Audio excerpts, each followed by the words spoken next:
Para rechazar a los piratas, por Jack London. No, en serio ahora, Bob. Estoy seguro de haber nacido demasiado tarde. Yo no cuadro bien en el siglo XX. Si me hubiesen dejado elegir. Hubieras nacido en el siglo XVI, le interrumpí riendo, en tiempos de Drake, Hawkins, Raleigh y demás navegantes. Tienes razón, afirmó Paul. Se tumbó de espaldas sobre la pequeña cubierta de popa con un profundo suspiro de disgusto. Era un poco más de medianoche y casi con el viento en popa nos dirigíamos desde Lower San Francisco Bay a Bayform Island. Paul Fairfax y yo habíamos ido juntos a la escuela. Vivíamos en casas contiguas y éramos buenos camaradas. Haciendo economías, ganando algún dinero y renunciando cada uno de nosotros a una bicicleta, el día de nuestro cumpleaños, reunimos el importe de la Mist, una balandra de 28 pies con una gavia diminuta y quilla movible. El padre de Paul, que poseía un yate, había ajustado el negocio por nosotros, buscando de aquí para allá, examinando, hundiendo el cortaplumas en la madera y observando cuidadosamente la tablazón. En realidad, Paul y yo habíamos adquirido nuestra pericia naval a bordo de su goleta, la Whim, y ahora que éramos dueños de la Mist, aumentábamos rápidamente nuestros conocimientos. Como la Mist era ancha de bao, resultaba cómoda y espaciosa. En la cabina cabía un hombre de pie, y en cuanto a la cocina, utensilios y literas permitían hacer viajes hasta de una semana. Precisamente estábamos al principio del primero, y por esta misma causa navegábamos de noche. A la caída de la tarde habíamos salido de Auckland y ahora nos hallábamos fuera de la boca de Alameda Creek, un gran estuario de agua salada que llena y vacía la bahía de San Leandro. En aquellos tiempos sí que vivían los hombres, dijo Paul de pronto como para distraerme de mis propios pensamientos. En tiempos de los vikingos, explicó. Oh, repuse yo con simpatía y empecé a silbar el capitán Kidd. Ahora tengo ya ideas propias acerca de las cosas, prosiguió Paul. Se habla de romanticismo y aventuras, pero yo digo que las aventuras y el romanticismo han degenerado. Somos demasiado civilizados. En el siglo XX no hay aventuras. Pero traté de interrumpirle, mas él no me escuchaba. Porque fíjate, Bob, dijo, en todo el tiempo que hemos estado juntos, ¿qué aventuras hemos tenido? Verdad es que fuimos a las colinas y nos regresamos hasta muy cerrada la noche, y hasta llegamos a sentir hambre, pero ni siquiera nos perdimos. Siempre sabíamos dónde nos hallábamos, no fue sino una excursión. Lo que yo quiero decir es que nunca hemos tenido que luchar para defender la vida, ¿comprendes? Nunca nos han apuntado con una pistola, ni hemos tenido jamás una espada suspendida sobre nuestras cabezas, ni nada de eso. Podrías aflojar 3 o 4 pies esta escota mayor, advirtió con tono indiferente como si no le interesara gran cosa. El viento sigue cambiando de rumbo. En otras épocas el navegar era una constante y gloriosa aventura, continuó. Un muchacho que salía de la escuela ingresaba como guardia marina y a las pocas semanas ya hacía cruceros tras los galeones españoles o trepaba a los penoles de las vergas de algún corsario francés o hacía otras 1000 cosas. Bueno, hoy también hay aventuras, objeté, pero Paul prosiguió como si yo no hubiese hablado. Y hoy vamos de la escuela al instituto y del instituto al colegio y después entramos en un despacho o nos doctoramos y cosas así, no conociendo otras aventuras que las que leemos en los libros. Es tan cierto como que estoy sentado en la popa de esta balandra, que si se nos presentara una verdadera aventura no sabríamos qué hacer. ¿No lo crees así? Oh, no lo sé, respondí evasivamente. Bueno, tú no querrías ser cobarde, ¿verdad? Preguntó. Esto era indudable, y así se lo aseguré. Pero no es preciso ser cobarde para perder la cabeza, ¿no te parece? Convine en que los hombres valerosos necesitan ser puestos a prueba. Bueno, pues, añadió con un dejo de pesadumbre en la voz, el caso es que no se encuentra la aventura, y eso es una vergüenza. La aventura aún está por venir, repuse sin temor a interrumpirle, porque Paul era un muchacho muy singular para ciertas cosas, y yo le conocía bien. Leía mucho, y tenía una imaginación muy viva, y ya en otras ocasiones había puesto de humor semejante. Por consiguiente le dije, la aventura aún está por venir, así que es inútil que te preocupes. Durante un rato, Paul permaneció callado, y pensé que habría cambiado de idea, pero de pronto empezó a decir, Imagínate, Bob Kellogg, que navegando sin objeto, como lo hacemos ahora, se nos echara encima un barco lleno de hombres armados. ¿Qué harías para rechazar a los piratas?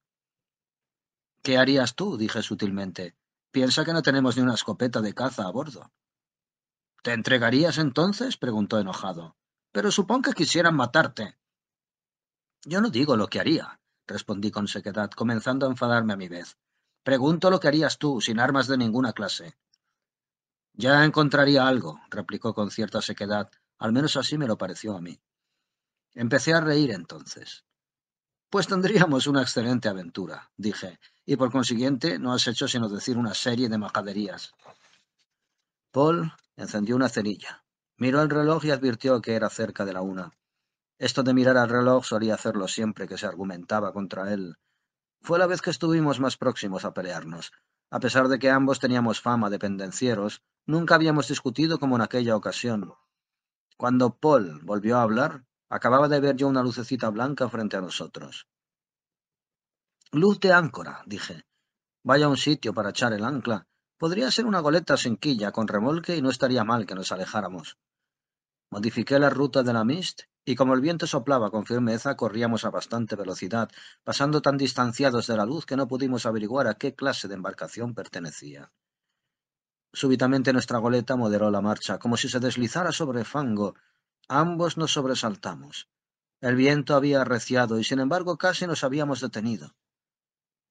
¿Debe haber fondo de barro? Nunca lo he oído decir. Así exclamó Paul con una mueca de incredulidad, y cogiendo un remo lo hundió en el agua hasta mojarse la mano.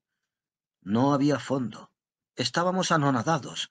El viento pasaba silbando y no obstante la Mist avanzaba a paso de caracol. Parecía como si a su alrededor hubiese muerto algo, y yo, que gobernaba, no podía hacer sino evitar que el viento la zarandease. Escucha, dije poniendo la mano sobre el brazo de Paul. Se oía ruido de chumaceras y se veía subir y bajar la lucecita blanca muy cerca de nosotros. Ahí está tu barco pirata, murmuré en broma. Distribuye la tripulación en cuartos y prepárate a rechazar a los asaltantes. Ambos nos echamos a reír, y así continuamos hasta que de la oscuridad salió un grito de rabia feroz, y el bote que se aproximaba golpeó nuestra popa. A la luz de la linterna que llevaba, pudimos ver distintamente a los dos hombres que la ocupaban. Eran unos individuos al parecer extranjeros, de rostro tostado por el sol, y llevando en la cabeza un gorro de punto al estilo de los marineros. Usaban faja de brillantes colores y cubrían sus piernas altas botas de agua. Todavía recuerdo el escalofrío que me recorrió la espalda al ver en las orejas de uno de ellos unos pequeños pendientes de oro. Tenían todo el aspecto de piratas salidos de las páginas de una novela, y para completar el cuadro, sus semblantes aparecían descompuestos por la ira y esgrimían grandes cuchillos. Los dos vociferaran en una jerga extraña que no podíamos entender. El más pequeño, y de apariencia más odiosa, puso las manos en la barandilla de la Mist y se disponía a saltar a bordo. Rápido como una centella, Paul apoyó contra el pecho del asaltante el extremo del remo y le empujó fuertemente. Cayó en su bote como un fardo, pero se levantó enseguida agitando el cuchillo y vociferando. «¡Habéis roto mi red! ¡Habéis roto mi red!» Y siguió hablando en su jerigonza, secundado por su compañero, al mismo tiempo que se preparaban los dos para un nuevo ataque, dispuestos a subir a bordo de la Mist. «Son pescadores italianos», exclamé dándome cuenta de la realidad. «Nos hemos metido en su red, que es lo que se ha enredado con la quilla y entorpece el timón. Hemos anclado en ella». «Pero hay que reconocer que estos individuos no son muy tranquilizadores», advirtió Paul, empujándoles con el remo para mantenerles a distancia. «Oigan, amigos», les dijo, «déjennos, y en un momento nos desenredaremos. Nosotros ignorábamos que estuviese ahí su red. Ya ven que lo hemos hecho sin querer». «No perderán ustedes nada», añadí. «Pagaremos los daños». Pero o no entendían lo que les decíamos o no querían entenderlo. «Habéis roto mi red, habéis roto mi red», decía el más pequeño, mientras el otro, el de los pendientes, seguía gritando y haciendo ademanes furiosos. «Os mataré, veréis cómo os mato». Cuando Paul le hizo retroceder, asió el remo con las manos y su compañero intentó saltar a bordo.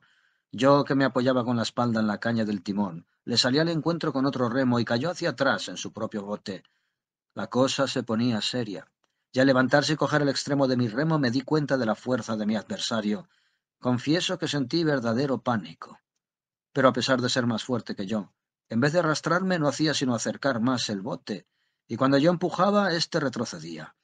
Además, el cuchillo que conservaba en la mano derecha entorpecía sus movimientos y contrarrestaba en cierto modo la ventaja que su fuerza le daba sobre mí. Paul y su enemigo se hallaban en situación semejante. Aquel empate continuó por espacio de algunos segundos, pero no podía durar. Varias veces grité que pagaríamos los desperfectos que hubiese sufrido la red sin que mis palabras surtiesen efecto. Después mi adversario se pasó el remo bajo el brazo y empezó a acercarse avanzando lentamente. El otro hizo lo mismo con Paul. Se aproximaban por momentos y comprendimos que no estaban lejos nuestro fin. «Mueve el timón, Bob», me dijo Paul en voz baja. Le dirigí una rápida mirada y me pareció ver su rostro muy pálido y sus dientes muy apretados. «Oh, Bob», insistió, mueve el timón, Bob». Su voluntad obró con fuerza sobre mí. Sin soltar el remo empujé el timón con la espalda y aún doblé el cuerpo para mantenerlo en posición.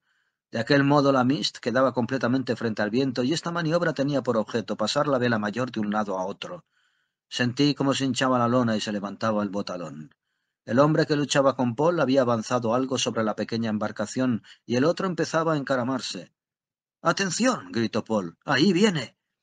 Ambos a un tiempo soltamos los remos y caímos rodando por el sollado. Un momento después el gran botalón y los pesados motones se balancearon sobre nuestras cabezas.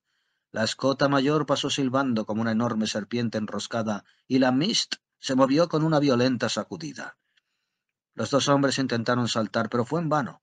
El pequeño, o bien cerró involuntariamente la mano en que tenía el cuchillo, o bien cayó sobre ella y se hirió, pues le vimos de pie en su bote apretando los dedos ensangrentados contra las rodillas y con el rostro retorcido por el dolor y la rabia impotente. «Aprovechemos la ocasión», murmuró Paul. «¡Salta fuera!». Nos metimos en el agua, uno a cada lado del timón, apartando la red con los pies hasta que con un tirón nos vimos libres de ella. Entonces subimos de nuevo al barco. Paul se encargó de la vela mayor y yo del timón, de manera que la Mist avanzó sin obstáculos, y la lucecita que dejábamos atrás se empequeñecía por momentos. «Ahora que ya has tenido una aventura, ¿te encuentras mejor?», le pregunté a Paul, cuando nos hubimos cambiado de ropa y nos hallamos cómodamente sentados en el sollado. «Me encontraré mejor», dijo secamente Paul, arrugando el ceño, «si esto influye para que no tenga más pesadillas durante la semana y logro al fin conciliar el sueño».